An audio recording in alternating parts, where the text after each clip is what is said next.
currently midnight, and I'm currently in the call room right now at the other hospital. So today we had a transfer from an outside facility over here at around 9-10 p.m.-ish, and it was what we call a chest pain rule out, MI standing for myocardial infarction, meaning that it's a suspected heart attack, but we're not sure. So at the outside facility, which is, out in the rural area, they measure what we call troponins, which are heart enzymes. If your heart has damage, it's the first thing that can be measured to see if it is a true heart attack. And so at that facility it was 0, and so he was transferred over here to be observed overnight. Because it was a direct transfer, he didn't go through the ER, which normally would get the full workup. And so when he got to the floor, I ordered I had the intern go see him. So when we do nights, we have residents, meaning that we're in training before we become, fully independent where we practice. The intern is your first year after medical school, and then your senior would be, a year 2 or year 3 or a year later.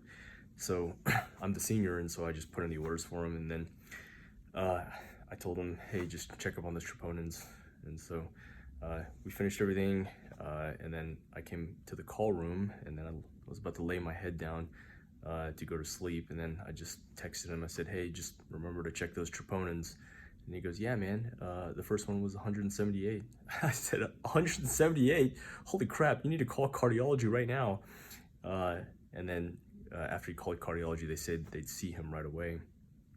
So when you go from an outside facility from 0 to 178, that means that something has changed in the immediate setting. And so probably there's some heart tissue that's being damaged that could possibly be saved. And a myocardial infarction is essentially a blockage. If you think of the heart as a muscle, the muscle itself, the heart, even though the heart pumps blood to the rest of the body, the heart itself needs blood, and so that's what we call a coronary artery. So the coronary artery, if it gets blocked due to a clot or for whatever reason, that would be considered a heart attack, or what we call in medical terms a myocardial infarction. There's different stages, and so this one, we would look at the EKG, and if the EKG doesn't show what we call ST elevations, there's a PQRS or T-wave, whatever.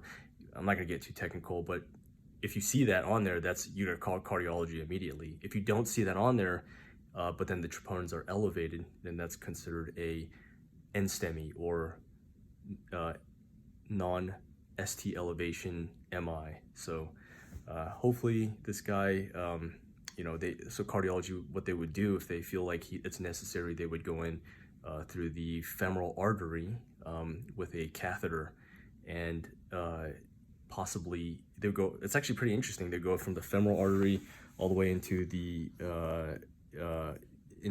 left heart, and then go to the coronary artery through there, where it wraps around right before it goes into the aorta. And then they would actually put some dye and take pictures to see if it's blocked, and if they deem that's necessary, they'll put a stent and open up that artery.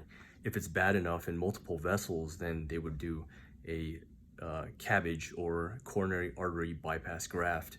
But I think the layperson term is a triple, like a bypass. They call it triple bypass or whatever bypass. So hopefully this guy is okay. So we'll see.